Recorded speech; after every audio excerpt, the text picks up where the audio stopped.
Hi, everybody, and welcome to Be in the Know, Table Games and More. And I'm Benny Mancino, better known as the B Man, the B part of this Be in the Know. And I'm here with a very exciting guest because I might be the oldest techie alive.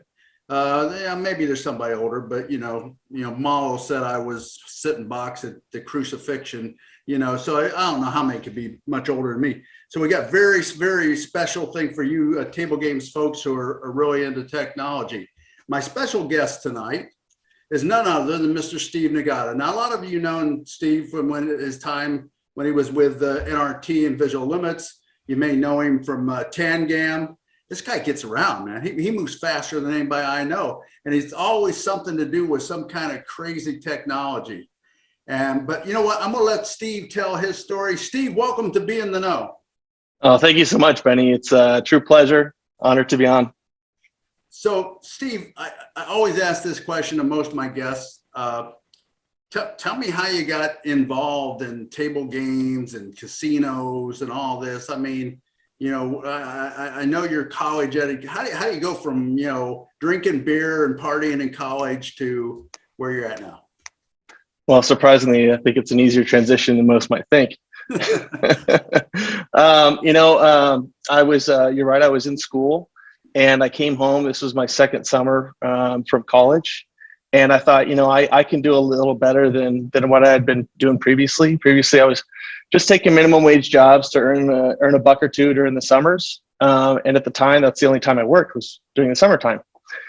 So I'm trying for different, internships. And I at the time, I thought I was going to go to computer science, and I'm applying to different engineering internships and different colleges for things during the summertime. And like 3 weeks went by and I couldn't find anything. And I'm like, man, that's a lot of earning potential, 3 weeks during the whole summer. So I went down and I signed up with a temp agency just to try to get some work. The next day they called me up and said, hey, can you go do some data entry for this Indian casino down East County, or not East County, North County, San Diego? And I said, yeah, that sounds great. Let's do it. And so I show up the next day and I learned that this little, tribal casino was managed by Harrah's, and it wasn't Harrah's Rincon Casino at the time. It was Rincon Casino. And so I started doing a little bit of work. And then the next thing I know, they're offering me an opportunity to work with them. The same day, I also got a job opportunity to do computer science at UCSD. And so I have this kind of fork in the road. Which do I want to do? So I thought about it, and I thought it was a lot of fun. I was very interested in the casino world, and so I decided to go the route of taking the job with the casino. Now, so have you gambled up to that point in your life? So I grew up in Southern California, and so we had like annual trips to Vegas, and I may or may not have attempted to play a slot machine when I shouldn't have, but I was, before some of these trips, I would help kind of deal blackjack to my parents before, so no like real gambling, right? But exposed to it, so yeah, I started before I was even 21. I started on the marketing side doing data entry and, just starting to learn the ropes, and I had some great mentors along the way. And started making the plan to come back and forth between college and coming back to work at the casinos. So that was a really long intro to my past, but I ended up choosing to make that my career. And so I had opportunities with Caesars to bounce around and try different properties, get different exposure from not only marketing, but slots. Table games. I was introduced to table games during the Great Recession, where my job, along with a lot of other people's jobs, was, it went away, but I had the opportunity to go into tables when slots and tables were merging. So I took that as an opportunity to learn as much as I could. And then I made the decision to try to go and open up a brand new jurisdiction. I was given the opportunity to to be one of the table game shift managers for Horseshoe Cleveland, where it was the first casino in the state of Ohio. And that was a tremendous learning opportunity, not only opening a casino, which I had been involved with before, but opening a new jurisdiction, which was completely brand new to me. So I thought it was a great opportunity. So I've always been ready for the next thing to challenge myself. And so then I find myself on the vendor side now, and really enjoying the different technology and trying to find ways that I can improve the life of the operator, having spent so many years out there on the floor. So yeah, there you go. I rambled as much as I could. So Steve, as I understand it, you're now the vice president of a company called Sensen.ai. AI standing for artificial intelligence, everyone, if you don't understand what that means. Artificial intelligence is this crazy stuff that's going on out. It's going in every industry, right, Steve? I mean, everybody's dabbling in the artificial intelligence. But when it comes to table games, artificial intelligence could bring a whole new world to our ability to accurately rate the guest. Right now, when we rate a guest, it's a guess. It's a guess. It's a guess on the guess, right? So did he bet 50 or did he bet 75 or did he bet 250? And the guy will come back and he'll say, hey, you didn't give me enough, man. I was betting 250 all the time. Well, that's because the floorman looked at the first bet the guy made. It was a $50 wager, never went back to the table, right? So yep. That's a problem. So anytime you undervalue the guest or overvalue the guest, it's going to be an issue. It's going to be an issue. And so if I understand it right, you got a bet recognition software. And I seen it in action out at what the heck was that? The Indian Gaming Association convention. I think that was the first thing they opened up last year. So I got to see it firsthand. Like, I don't even think you were open, Steve. You let me in the door there. And I was so impressed with this technology. I wanted to have Steve on to do an actual demo for us. So before you do the demos, Steve, kind of give us a description. What does the software actually do? What's it doing when it's recognizing the bet, and how's it come about the average? Yeah, so the beauty of any sort of camera-based technology is that it's not requiring you to change any of your chips, any of your layouts. You don't have to do a very minimal implementation of the table itself. So the cost to go to a system like this is very very affordable when you especially when you compare it to an RFID system, right? But what happens is that whenever a game is triggered, and games are triggered by the actual cards in the game itself. So when the cameras see the cards, we will go ahead and take a picture of what's happening at the time.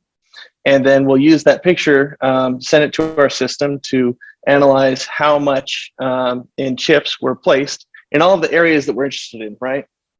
So as long as we can see the chips, we'll be able to tell you how much it is.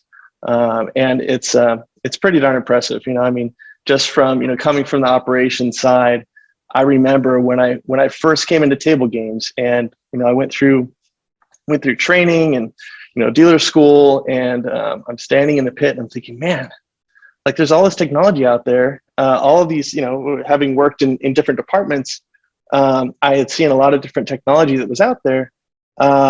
And I thought, this is how they're rated in tables? This is just, it's got to be better, And if you start doing your research, I mean, people have had these ideas for a long period of time, right? To be able to rate people automatically, if you will, through some sort of a system to figure out how much was being bet, but no one's been able to do it.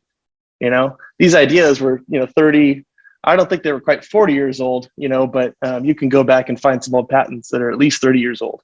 And Sensen's been able to figure it out. They've been able to use cameras to identify how much someone's wagered, as long as they're able to see the bet that's in the camera view. So it's pretty impressive. So let me get this straight, because as you know, budgets go and stuff, I'm always going to be saying, whoa, man, you go make me pay you this for a chip. You're saying this technology will take the chips I have on the games right now today in Rivers, Philadelphia, and it's going to tell me from them chips. I don't have to buy no special chips now. What the average bet of the guest is.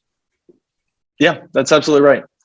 So we will train the system to your chips. We take a lot of pictures. That's how all object recognition systems work. Is in order to train it, you have to provide it a lot of data, and that data is pictures, images of the chips, right?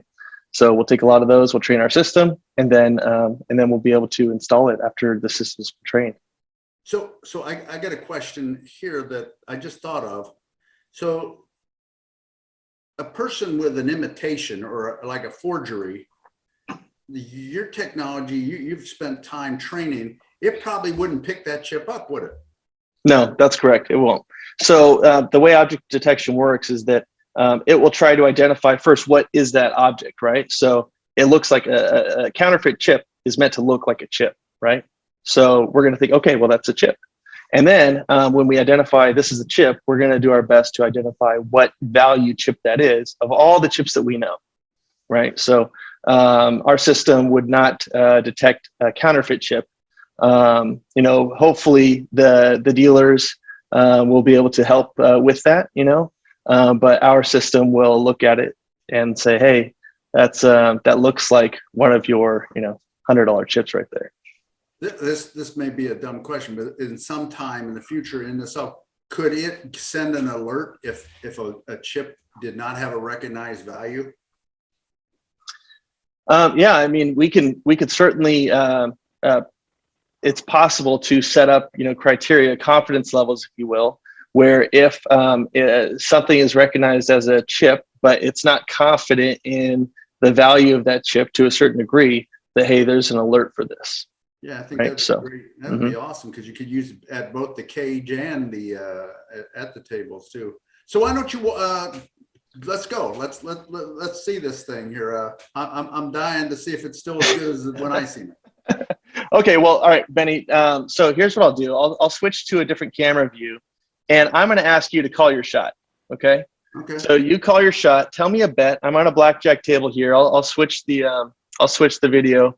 And then why don't you go ahead and call your shot? I'll move my computer out of the way. Okay. So let's call your shot. You got a 5-spot game here. Okay. 5-spot game. So you want me to bet 2 spots or 1 spot? Whatever you want. Okay, let's bet. You want side bets in there? What do you call it? I've got denoms. I've got denoms from 1,000.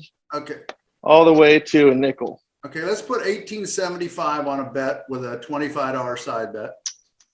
All right, so you want 1875? Yes. Okay. 18, and then we'll mix up the denoms. Why not? All right, so I think that's 1875, and you said 25 on the side bet? Yes, sir. Okay. All right, which spot you want it? Let's go to spot 3. That's fine. All right, spot 3. All right, so one of the cool things with our technology is not only do we do bet recognition, but the other part that we're beginning to roll out is what we call bet attribution. So I'm going to go ahead and deal the game here. But what bet attribution is it allows the system to identify who placed the wager itself. Okay, so you saw me kind of play the game out there. Mm-hmm. And I'm going to attempt to share my screen so you can kind of see what's happening on the system here. Give me a second. All right, share. All right, so this is the last game that was dealt. So here in spot 3, the main wager is, look at that, 1875. Okay, and it shows me placing the bet.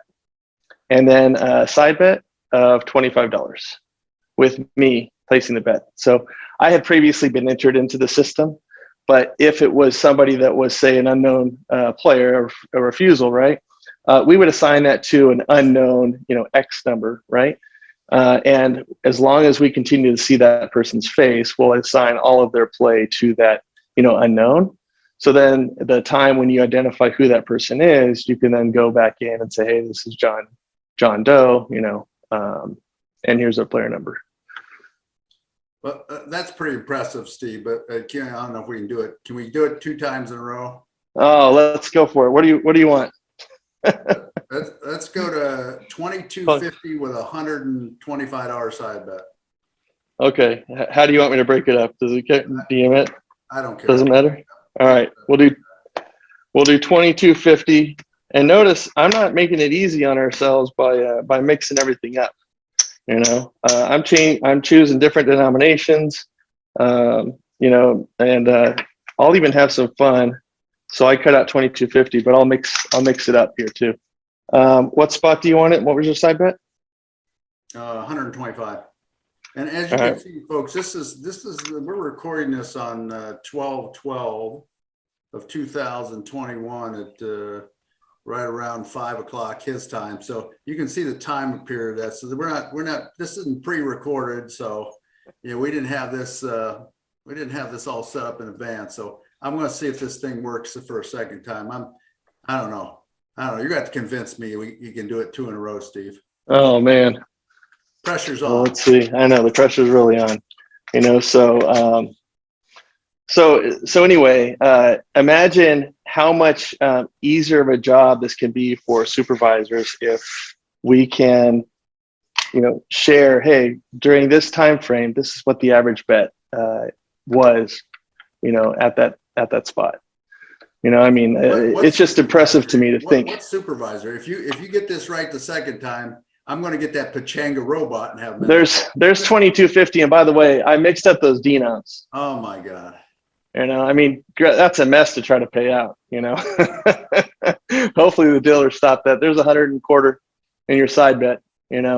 Wow. So yeah, it's pretty darn impressive. I come in here and I'll play just from being a student of the game, to see where this could potentially go. And the thing that's exciting to me is that, with camera-based analytics and with computer vision, it just takes creativity to figure out what's the next area you want to go into. You can continue to build onto this. So is there any limitation, Steve? You look at, let's say, Ultimate Texas Hold'em, you got the trips and Annie, and is it going to be able to pick up all that, or are we limited to how many bets we can go to? Yeah, no, you can, it picks up as long as the cameras can see it. I was going to try to change my view because I've got a different table here, a Bach table, where we've got all sorts of different positions on the table. And, if you want, you can go ahead and tell me what you'd like to play over there too. It's impressive, Let me switch my camera again. Oh my goodness, there it is. All right, so I got another Bach table right here. Okay. And our side bets, we've got player pair, perfect pair, banker pair, and then tie, banker, player. Where you want to go? Well, let's take a shot on every bet on the layout there, man. Oh my goodness, you really want to bet every layout? All right, why not? Okay, gonna get a little crazy here. We'll play one of the two, banker, player, and we'll play all the side bets and the tie. So you want every single bet on the layout? Except I'm not going to play both sides. I ain't going to play banker and player. I'll play the bank for 225. Okay. Bank for 225. Yeah. All right. We'll put $35 on the tie. All right, 35 on the tie. Okay. What I got? Do I have the dragon? You said. Player pair, perfect pair, banker pair. Okay, well, let's go for a banker pair for $175. Okay. All right. Here's 35 on the tie. We'll go. It was 150 for the player. Yeah, that's fine. And then what was the side bet there? I think it was what did I say? Let's go 165 banker pair. 165 banker pair. All right. I just chose spot 2. If you want me to change it up, Yeah, let me know. Spot 2 is fine. All right. So you'll be able to see me dealing over here. I'll just deal a game out. Hey, it's a tie. Look at that. So the game will come up, and you can see it's a pretty busy layout. And I have put down bets on every single position out there. Let me go ahead and try to share my screen on the other one here. All right, so yeah, there it is, 3 in a row. So we got 150 for the player, 35 for your tie wager, and 160 for your banker pair. It's incredible, Steve. It really Yeah. is. I mean, it's so impressive. You know, think about those reviews that surveillance has to do. You know, even if this is wrong, they can go back and they can see what exactly the chips are too. You know, where they've got an image they can reference. And I don't see a whole lot of intrusive equipment on the game, so you must be getting from a very limited amount of hardware space on the game as well. Is that what you're saying? Yeah, so it's a very small camera. In fact, in a lot of our installations, the camera is actually installed in a lot of progressive or baccarat display boards. You know, be it in the pole or you know hidden in the display board itself. You know, so try to make it as discreet as possible. But in the case where it's not, we're open to install it, you know, as really anywhere the customer would like. However, we still need a certain vantage point, right? We need to be able to look at the layout from 2 different angles. And then, like, as an example, let me see how this shows here. Okay, kind of hard to tell, but this is where we have one of the cameras installed. This is to the left of the dealer here. And it's just a metal pole, a small, slim metal pole. You know, you can see it's quite thin, you know, but if you have a better design, we're happy to try to put our cameras in it. And as long as we've got the angle, you know, and you can see what I'm sharing here, this is the angle that we currently get. You know, we want to try to be able to see all the positions, and you know, it just makes the system more accurate when you're able to see everything. So what can I do with this thing right now, Steve? I mean, what are you offering to a casino? Can I use this, or do you integrate with anybody, or do you have a standalone, or what's going on? And is this in place somewhere? I think you told me when I was at the show at Nagata that one of the casinos in the Asian market had integrated it right into their player rating system. Yeah, so the data we create, we're open to send it wherever you'd like, right? So today it's installed. We have casinos. We have casinos in Australia, in Philippines, and actually we just announced that the UK will be beginning with our system as well. So pretty excited about that. And what I shared with you is that our data can go to anywhere where you'd like it to. It's really a matter of whether the integration on the other side is open to doing it. So in the past, you know, we've done work with Games in the past. However, I don't believe there's any current integrations today, but the data can certainly go there. You know, if that's what you'd like it to do, we would work with both you and the other parties to do that. You know. Okay, that's very, very impressive, Steve. And thanks so much for sharing this. And if somebody wants to get a hold of you to do more with this, how they get a hold of you? Yeah, so you can reach me either in LinkedIn. My name's Steve Nagata, but my email address as well. It's steve.nagata@sensen.ai. And you had asked, well, what are some of the other things that our system can do, right? So the thing that's really exciting to me is starting to learn more about your games themselves and how those games are performing. And so, a question is, well, how are these side bets, doing, right? Are these side bets have become such a integral part, especially for blackjack, right? I mean, now you're starting to see, I've seen games with three different side bets on a blackjack game, not even including the insurance bet, So how do you know which one's the right one to put on your game? How do you know which one's popular, et cetera? So it's common to have maybe a surveillance audit to see how things are going, but that's just a snapshot. What our system can do is we can tell you all of the times that those bets are being played, right? So this is just an example of kind of the Sensen casino, if you will. And so this display on the right is an example of all of the bets, the actual value of the bets that have been made, right? So in this casino, our tie bet, it's been 3.28% of all of the wagers that have been played. That's what tie bets represented. Now on the left-hand side here, we've got, well, what's your Theo distribution by those side bets? How much is that theoretically worth to the casino on those? Well, that tie bet is worth 24% of all the revenue that's come in. It's worth that much because, well, that's a 14% house advantage bet when you're paying 8-1 on that tie, right? So you're able to enter what the house advantages are for those different side bets.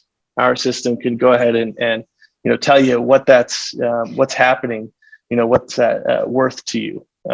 And you can start to see how popular things are, the propensity of playing, how frequently they're playing those side bets. That's just, one example of where the data that we're able to capture could go. That's to me, I mean, you're getting me excited here. I mean, you're not even that good looking, but anyway, I mean, the prospect of being able to know, okay, Saturday we had a concert for such and such, and look at these people, how much they played the side bets. We need to bring in more acts like that because these people, they give us some really good theoretical play, right? And you could drill down into the data so far that well, I probably wouldn't sleep at night, so I don't know if it may not be the thing for me, Steve. That's all I'm saying. I don't want to go over the edge, but it is so intriguing and so awesome. And anybody out there, if you're into science, I know my man Paul Malo, man, he's a geek. He'll be calling you at some point in time, for sure. So Steve, let me tell you. So one thing I'm really wondering. I kept wanting to thinking when I'm sitting here. Everybody has these really cool backgrounds they put in their Zoom videos and stuff. Mm-hmm. Yours is real. That whatever you got going on there, your little there in Las Vegas is real. So that's cool. But you're down right now. You're somewhere in downtown Las Vegas, and you live in Vegas now. How is it out there? Well, you know what? The weather got a little bit cold here. Is what happened. Yeah, it's actually no. Vegas has been it's been good. I mean, I don't get down to the Strip as often as I would probably like to. But I did happen to go to a concert this last weekend, and it felt like things are really coming back because we had the NFR here in town, and good vibe, and people I think are still trying to be safe, but at the same time I think there's probably a little bit of COVID fatigue, where people are they'll go with it, but maybe not the preferred choice for some. But yeah, conventions are starting to come back. Looking forward to CES this next month. But I mean, it's anyone's guess how things will shape up.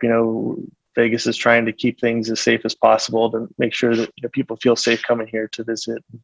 As But as the gambling capital of the world should, it does appear to me, just an innocent bystander here watching the act go down, that Vegas is pushing all in. They're playing the Vegas the pandemic fatigue, and they're pushing all in. I mean, when you bring acts like Adele and Gaga and John Legend, and just one after another is hitting this strip like never before. I mean, they're pushing all in, Steve, and I think they're going to win because, like you said, as long as we don't have shutdowns again, people are going to travel. They're going to travel. They're going to go. They're going to give their shot. And what right now, I think everybody's opinion, including myself, is whatever happens, happens. Because I've done my best. I've taken my shot. I've put my mask on. And you know what? The rest is up to somebody that's way above me. Way above me, that's supposed to watch out for me. And you know what? Maybe B&O needs to go somewhere else. And if it has to be up, it has to be up. But I'm not going to fear the pandemic anymore. I'm going to do my best to stay safe, and we'll go from there. So what do you see as next year? You think next year's a banner year for Las Vegas? Boy, I mean, 21's been a banner year for gaming, right? I mean, did the AGA just release that it's the top numbers ever for U.S. gaming recently? Top year, I think it was. So it's tough to say you're going to beat the top. I have my own concerns about what the financial stability is for discretionary income and play. I mean, obviously, you want people to play with money they can afford to lose, right? So I do have concerns if that discretionary amount of money that people have to spend will start to dry up next year. I don't really know, but I would love to see it continue to go higher and higher. But I feel like it's tough to have year after year of record years. Well, I got my own theories. The B theories. They're you've been around some of my theories for quite some many years, so they get crazy. But here I'm gonna shoot it at you, Steve, because I want you to know about this. So my theory is so this biggest gaming year in history is a lot of Joe B's money. Let's face reality. That's what it was. But there's also something else coming into play. When some of this money started slowing down, I didn't see the gaming stop. I mean, maybe it trickled down just a hair, but it didn't stop. It was still strong. Our business was still strong. And what I believe is, people have stopped spending money on a lot of things. They were taught with that 3-month shutdown that I don't need that Starbucks coffee every day of the week. That's the way I start my day. No, they stay home and they work from home, and they go get, and they've got a bag of 8 o'clock, and they make themselves a cup of coffee, and they've saved themselves a crap load of money, right? Not doing all these incremental things daily that they were doing. So I think people learn to live on a lot less, or with a lot of less things. So they've kind of invented some discretionary income that they didn't have, that they were using on some, and still, there's still some things that you just can't do freely, right? Or you're hesitant to do, but going to a casino is not one of them, my friend. So I'm encouraged still for 2022. I don't think we won't beat 2021. I think it's going to be a long time before they beat that kind of the kind of numbers that some of the properties were putting down. But I think we'll be okay in 2022, and hopefully. And if I was a betting man, I'll tell you what, I would like to see somebody throw up a line on when the last day of the pandemic is, because I'm not confident. If somebody said, hey, the over is 2024 and I'll bet the under, I don't know. I would not bet on anything right now. So I think 2022 will be great. I think 2023, if the pandemic slows down to a trickle, we'll see another burst because people will do a whole lot of new things and infuse a whole lot of new money out there. So that's my theories, crazy theories. Well, that's Steve. I appreciate you being on the show. I want to wish yours and all the queens. This guy's got $4, $5. How many daughters? How many more are you going to have, Steve? Steve, I've got a 16-year-old daughter. My head's coming off right now. It's coming off. I just want to be there. I want to be alive when Steve Nagata's first daughter turns 16. Because I'm going to say, Steve, I told you so. I told you it was going to happen. Steve, happy holidays to you and the family. Have a great one. Anything last words for the folks out there in being no land? Well, I mean, I think I would just like to share one. Thank you again for having me on and allowing me to show some of Sensen's technology.